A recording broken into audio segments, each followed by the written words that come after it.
بۆ چونێک هەیە لە نێوەندە سیاسیەکان بەڕێز مەسعود بارزانی نوێنەرایەتی بەرەی سونە دەکات لە ناوچەکە ئایا بەڕێزیان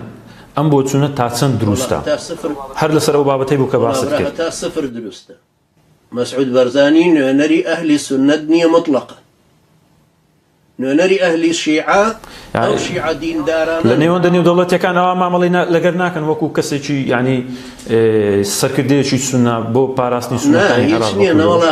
هیچەوە علاقەیەکی بەسەرەوە نییە مەلیک سەلمان چەند ممەسیلی ئەهلی سونەتە مەسعود بارزانی لەوەش کەمتر نوێنەری ئەهلی سونەتە هیچیان مەسئولیەتی ئەویان هەڵ نەگرتووە دیفاع لە ئەهلی سونەت بکەن ئەهلی سونەت هەموو ڕۆژە ئیبادا کرێ چێ لەمانە ئاوریداوە تۆ لەم دەوڵەتانی خوان بە ئەهلی سونەت دەزانن حاشا وەلیلا هیچیان ئەهلی سونەت و جەماعەت نین